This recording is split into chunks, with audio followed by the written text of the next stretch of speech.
Magandang araw po sa inyong lahat mga kapamilya. Nandito naman si Ma'am Sis Kitchen. Ipapakita ko sa inyo kung ano naman ang aking luto sa araw na to. Ako ay maggagawa ng sinaing sa asin, tulingan. At lalahukan namin ng talong para may gulay na rin. Kasi mahirap yung ano. Ito ang mga lahok ni Ma'am Sis Kitchen, kumpleto na mga ano, may kamyas na ako pa ang nagtuyo niyan sa Pilipinas at dinala ko dito sa ano, may sibuyas, may bawang, may luya at saka sili. Ah, ito naman ang pagkain ng German na magluluto ako ng para sa kanila. Lalagyan ko ito ng patatas. Tapos may kaunting taba sa ano, lalagyan muna ng margarine. Tapos ito ang aking uunahin muna dahil sila ang ano sila muna ang aking uunahin bago ko yung aming pagkain na tulingan. Aray. Pasensya na po kayo at ito lang po ay bali libangan lang po namin. At ako naman ay hindi naghangad ng kung ano man, basta ikasisaya lang namin at nang makita ng aking pamilya kung ano ang ginagawa namin dito sa pagluluto sa araw-araw.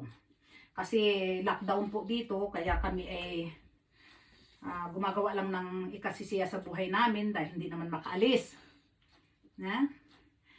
Kaya pasensya na kayo. Kung kayo nakukulitan sa akin, ay di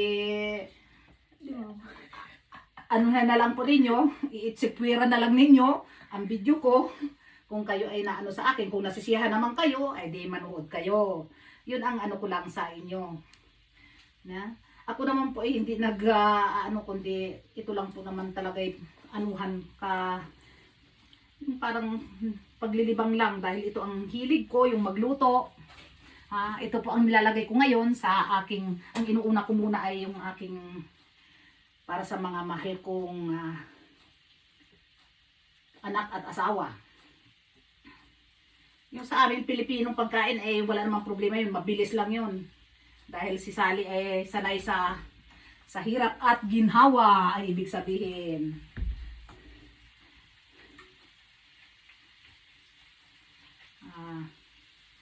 Tatapusin ko lang po muna ang aking niluluto.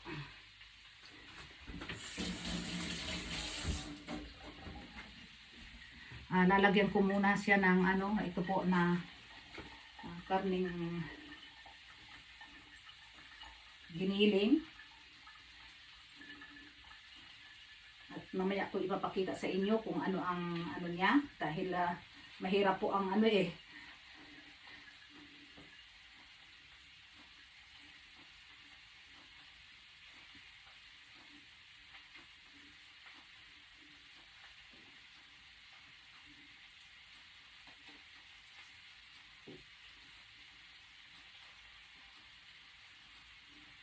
Sana po ay masayahan kayo sa panunood sa akin dahil ako naman ay ito lang naman po ay kasayahan namin. Wag po kayong magsabi na ano, kami din po ay mahirap dito. Hindi naman po porke nasa ibang bansa ay mayaman at marami ng pera. Kami po ay ano din, nagtitiis din ng hirap magtrabaho. Kahit madilim, kahit umuulan, bumabagyo, kami po ay laging kami po madilim sa umaga, aalis kami ng madilim, darating din kami ng madilim na rin, dahil lalo na ngayon, winter. Ay bakit nadamihan ko yung dun sa dapat yung nasa gitna teka sandali, Juby. Yung nasa ibaba, wala na. Ang matitira na lang ay kung nalalaglag na yung aking mga samya. Teka muna sandali Ang dami-dami na nung nasa ilalim. Bawang ko pa ng mawawala ng style yung aking niluluto. Sandali. Yung buhok mo. Baka malaglag yan. Ingatan natin ang ating pagluluto dahil dyan tayo masisira. Kailangan malinis ang ating kahit po ako'y nakakamay, ay ako na may malinis ang ko. Malinis ang kamay ko at saka ang konsensya. Maganda rin po yung wala tayong naapakang tao, kahit na po ganito tayo, na mahalin po natin ang ating mga kapwa. Huwag tayong manakit ng manakit ng ating kapwa dahil yan po ay number 1 nating magiging kalaban at tayo ay basta po tayo gumawa ng kabutihan sa ating kapwa ay tayo po ay apagpalain ng Diyos. May nagsasalita sa labas at akala siguro kung ano yung nasabi ko ay sabi ginaw daw ay nagiginaw na sila.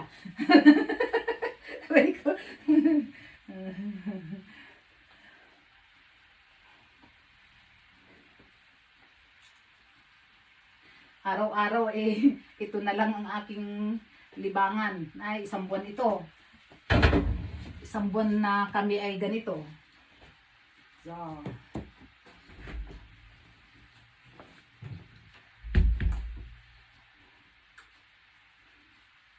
mahirap ng pagluluto. Ang kumuna siya. At makikita ninyo ang aking luto mamaya.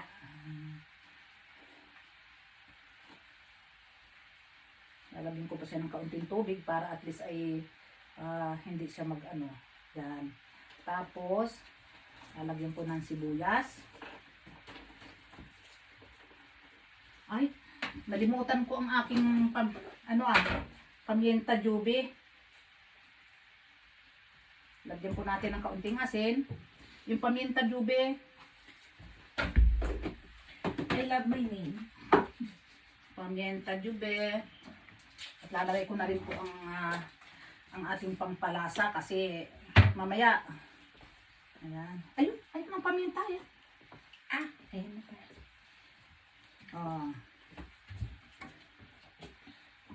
Lalagyan ko muna siya ng kaunting tubig sa mamaya. Lalagyan natin ng sibuyas sa ibabaw. At mamaya ko nalalagay yung kaunti kung yung tanim kong hindi yung sibuyas na talbos ng sibuyas kakaunti na kasi palibot-libutan na yan. Okay? Bago lagyan natin ng tubig siya. Maganda sa tubig niya ngayon. Para maluto siya kasi hindi siya Alagyan ko lang siya ng po at bago atakipan ko para hindi siya masunog kasi mahirap na. Hindi pa luto ang ating patatas. Ayan.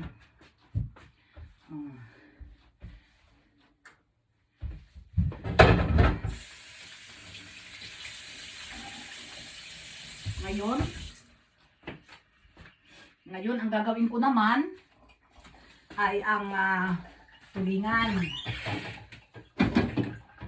Ito, ilalagay natin ang tulingan sa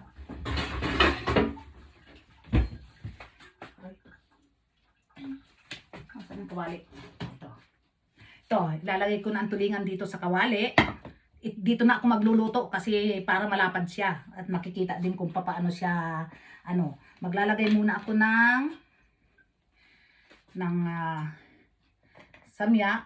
Normal po sa atin dyan sa Pilipinas kahit walang samya na ang tulingan sa asin dati kasi noon natatandaan ko nung ako'y bata pa pag nakahuli ng maraming tulingan kahit walang samya ang mahalaga maluto ng ang mahalaga yung tulingan ay masaing sa asin pero masarap na rin dahil siyempre pag marami ang lasa ng isda ay nandyan.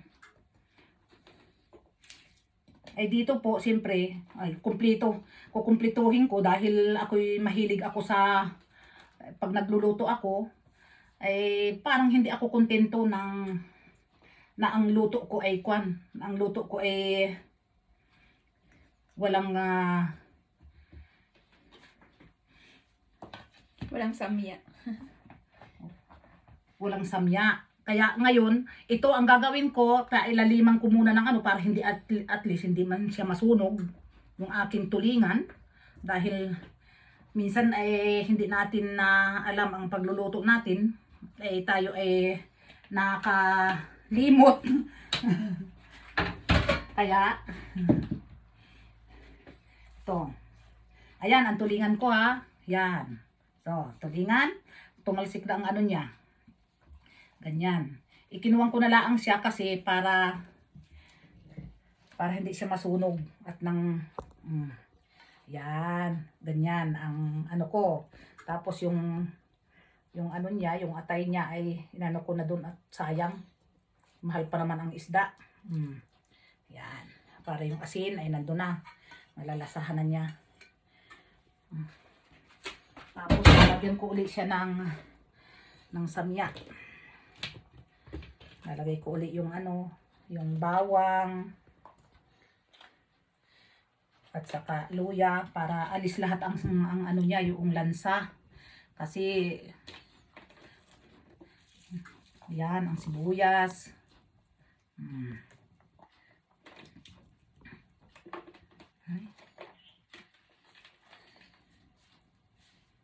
At saka yung kamyas. Tinitipid ko ang kamyas ko kasi matagal pa bago makauwi ng Pilipinas.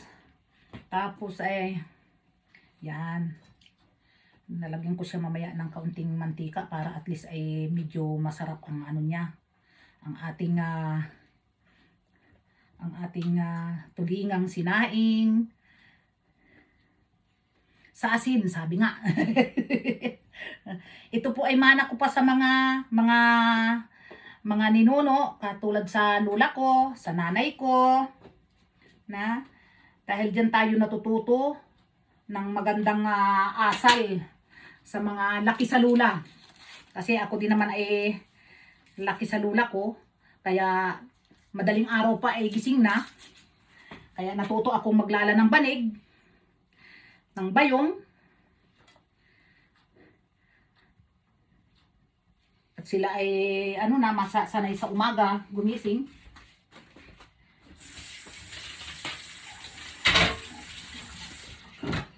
Lalagyan natin ng suka.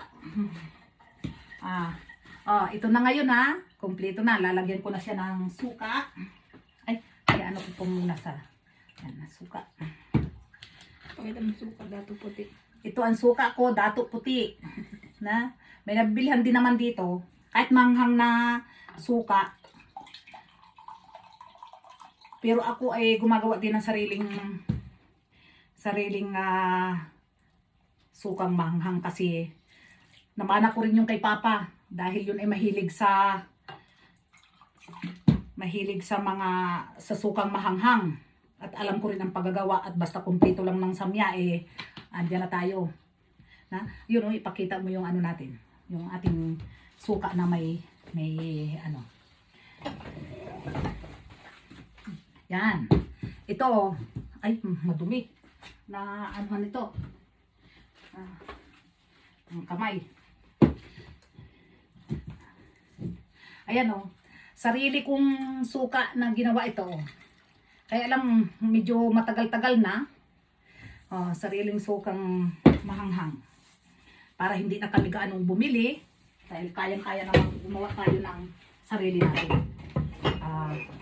Ito, ilalagay ko na siya sa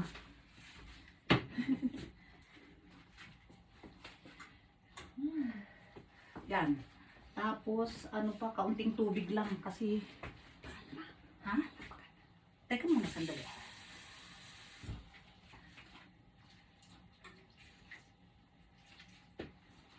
Wala po kasi yan. May pati yung pamienta. Tinago mo na yung pamienta? Ito na. Hindi na masyadong maalat. baby ang naglalagay ng paminta, katulong ko sa pagluluto para siya ay matuto dahil siya ay malaking kumain. Paborito niya ang mga Pinoy na pagkain kaya siya ay medyo sa German pagkain siya takot. Sige, tatakipan ko na. At mamaya ko sa inyo pagka naluto na ako. Sige po. Bye-bye sa inyo mga kapamilya, mga kababayan ko dyan sa Ranso. God bless us all sa inyong lahat. At tayo tiwala lang po sa Panginoon. At makakabangon din tayo. Ganyan lang po talaga. Pagsubok lang natin yan. Na tayo ako po ay talagang lang po, kapit lang po tayo. At ako hindi din nawawala ng pag-asa na kung ano man ang lahat na dumadaan sa ating buhay pagsubok lang po yan. Okay, maraming pong salamat sa inyo. Ciao!